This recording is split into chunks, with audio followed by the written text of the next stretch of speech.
So, a few summers back, I went on a camp with 3 of my best friends, Sarah, Emma, and Mia. We were all excited for some adventure and fun, but little did we know that this trip would turn into a nightmare we'd never forget. We hopped onto the bus with giddy anticipation, laughing and chatting about all the activities we were going to do. Our campsite was deep in the woods, surrounded by nothing but trees and a lake. As we arrived, the place seemed picture perfect. But here's where the unsettling part began.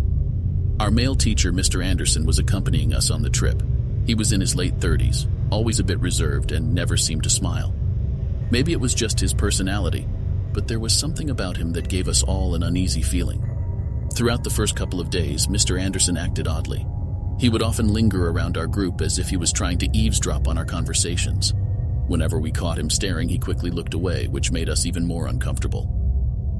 One night, as we sat around the campfire, swapping scary stories, Mr. Anderson joined in. He shared a tale about a creepy man who lurked in the woods, watching unsuspecting campers. The story felt all too real, and the way he told it sent shivers down our spines. As the days passed, our sense of unease grew. We noticed him frequently checking up on us, even when we were in our cabins. It was as if he had no boundaries, invading our privacy at every opportunity. One night, we woke up to a noise outside our cabin. The moon cast eerie shadows through the windows, and the forest seemed to be holding its breath. We were all scared and huddled together, trying to figure out what was going on. And then, to our horror, we saw Mr. Anderson sleeping on the floor inside our room, without his clothes on. We couldn't believe our eyes, and the fear that washed over us was indescribable. We couldn't understand how he had gotten into our locked cabin and what he was doing there. Our screams must have woken him up.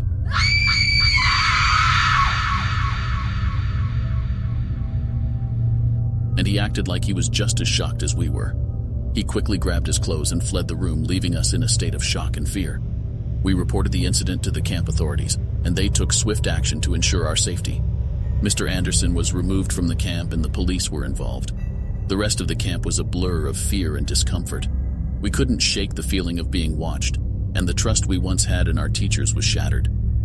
It was supposed to be a fun summer camp, but it turned into a nightmare that still haunts us to this day.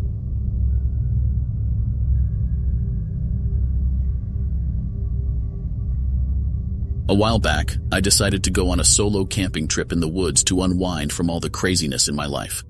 I thought it would be a good way to reconnect with nature and all that hippie stuff. Little did I know it would be the scariest night of my life. Picture this. It was a moonlit night, the kind where everything looks eerie and surreal. I had set up my trusty tent in a secluded spot deep in the woods. There was no one around for miles, and I felt like I had the whole forest to myself. As I settled into my sleeping bag, I heard the faint rustling of leaves and the occasional hoot of an owl in the distance. Nothing out of the ordinary, right? Well, as the night wore on, I started hearing weird noises coming from right outside my tent. At first I brushed it off, thinking it was just some forest critters scurrying about. But then the noises got louder and more persistent. It was as if someone was deliberately trying to freak me out. My heart began to race and I felt this overwhelming sense of dread. I tried to convince myself that it was just my mind playing tricks on me. But every time I closed my eyes, the noises would intensify. It sounded like footsteps circling around my tent, soft whispers carried by the wind, and the occasional tapping on the fabric. I mustered up the courage to call out, thinking it might be another camper pranking me or something. But there was no response. The eerie silence that followed was even scarier than the noises themselves. I decided to tough it out and stayed put inside my tent, clutching my flashlight like it was a lifeline. I figured if I stayed quiet, whoever or whatever was out there would eventually leave me alone. But that's when things took a truly chilling turn. In the pale moonlight, I caught a glimpse of a figure outside my tent. My heart nearly stopped. It was a man, tall and slender, wearing tattered clothes that seemed out of place in the wilderness. He had a wild, unkempt beard and his eyes gleamed with a strange intensity. I couldn't see his face clearly, but I could tell he was watching me. I froze in fear, unable to move or scream. The seconds felt like hours as we locked eyes through the thin fabric of my tent. Then, the man started making these guttural noises, like a cross between a growl and a laugh. It was the most unsettling sound I'd ever heard, and I knew I had to do something. Summoning every ounce of courage, I yelled at him, demanding to know what he wanted and that I would call the police. Surprisingly, he didn't attack or respond aggressively. Instead, he turned and disappeared into the darkness of the woods. I stayed awake for the rest of the night, my heart pounding in my chest. The noises finally ceased, but I couldn't shake the feeling that the man was still out there, watching and waiting. At the first light of dawn, I packed up my things and hightailed it out of there, not looking back until I reached civilization. I reported the incident to the local authorities, but they never found any trace of the mysterious man.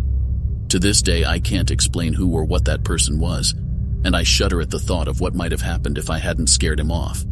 If you're planning a solo camping trip, be warned. You never know who might be lurking in the darkness of the woods.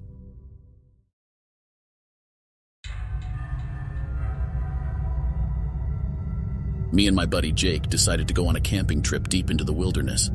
We were excited to disconnect from the hustle and bustle of city life and get in touch with nature. After hours of hiking, we finally found the perfect spot to set up camp.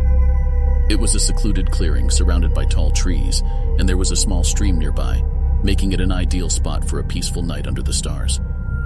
As we approached the area, something hit us like a ton of bricks. The stench. Oh my goodness, it was like a punch in the face.